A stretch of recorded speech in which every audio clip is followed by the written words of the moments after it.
વડોદરાનો અવાજ ન્યૂઝમાં આપનું સ્વાગત છે। સમાચારમાં વાત કરીએ તો ભારતમાં દર વર્ષે 26 જુલાઈએ કારગિલ વિજય દિવસ ઉજવવામાં આવે છે। ભારતની જીતની યાદમાં આ દિવસ ઉજવવામાં આવે છે। યુદ્ધ દરમિયાન ભારતીય સેનાએ ઓપરેશન વિજય હેઠળ પાકિસ્તાની ઘૂસણખોરોને ખદેડી મૂક્યા હતા। ભારતીય સેનાએ ટાઈગર હિલ અને અન્ય ચોકીઓ કબજે કરવામાં સફળતા મેળવી હતી। લદ્દાખના કારગિલમાં સશસ્ત્ર સંઘર્ષ 60 દિવસ સુધી ચાલુ રહ્યો હતો। દર વર્ષે આ દિવસે આપણે પાકિસ્તાન દ્વારા શરૂ કરવામાં આવેલા યુદ્ધમાં શહીદ થયેલા ભારતીય સૈનિકોને શ્રદ્ધાંજલિ આપીએ છીએ। ભારતીય સશસ્ત્ર દળોના યોગદાન બદલ દેશભરમાં અનેક કાર્યક્રમોનું પણ આયોજન કરવામાં આવે છે। જ્યારે વડોદરા શહેરમાં આવેલા ગાંધીનગર ગૃહ ખાતે આજે શહીદ થયેલા જવાનોને શ્રદ્ધાંજલિ આપી હતી, સાથે રેલી યોજવામાં આવી હતી, જેમાં વડોદરા શહેરમાં રહેતા રિટાયર્ડ સૈનિક, એનસીસીના કેડેટ સહિત બાળકો જોડાયા હતા। આ રેલી ગાંધીનગર ગૃહ ખાતે નીકળી હતી। આ સંસ્થા એક નિવૃત્ત સૈનિકોનું રાષ્ટ્રીય સંગઠન છે।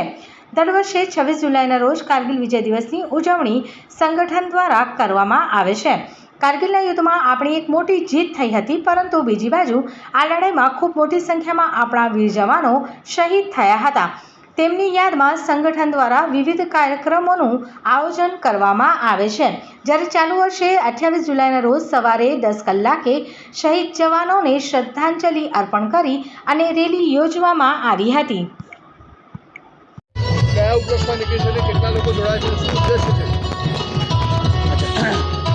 1999માં આપણે કારગિલ લડાઈ થઈ હતી, જે લડાઈ 60 દિવસ ચાલી હતી, અને એ લડાઈમાં આપણે 26 જુલાઈ 1999માં આપણો વિજય થયો હતો।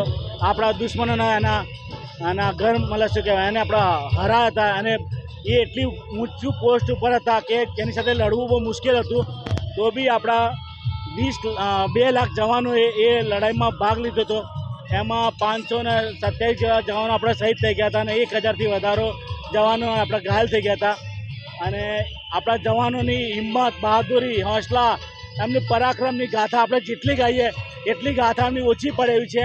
અને આપણે દેશના જવાનોએ પોતાનું સર્વોચ્ચ બલિદાન આપીને આપણે કારગિલ વિજય પ્રાપ્ત કર્યો હતો। શું સંદેશો આજના યુવાનો સંદેશો શું છે? આ રેલી મીન્સ આપણે એનસીસી, આર્મી, નેવી અને એરફોર્સ ત્રણેયના એનસીસીના 100 જેટલા કેડેટો છે। અમે 150 જેટલા વેટરન્સ છીએ, પોલીસ બેન્ડ છે, અને વડોદરા શહેરીજનો લગભગ 70-80 જેવા વડોદરા શહેરીજનો છે। આ રેલીમાં તકરીબન 400 માણસ છે, અને બુલેટ રેલીના 30 જવાનો બુલેટ રેલીવાળા છે, જે બાઇક રાઇડરો છે, એ લોકો બી આ રેલીમાં ભાગ લીધો છે।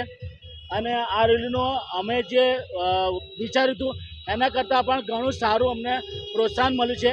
અને આવતા વર્ષે આના કરતાં બી વધારે સારી તૈયારી સાથે અને વડોદરાવાસીઓને અમે એક ઓળખાણ આપીશું। અને જે લોકો 1999 પહેલાં જન્મ્યા નહોતા, જે બાળકો છે, એને બી અમે જાણ કરીશું કે આપણે 4થી વખત પાકિસ્તાન સામે 1999ની લડાઈ લડ્યા, અને આપણે આમાં ભારતીય સેનામાં વિજય પ્રાપ્ત કર્યો હતો, અને આ લડાઈમાં આર્મી અને એરફોર્સ બંનેએ ભાગ લીધો હતો।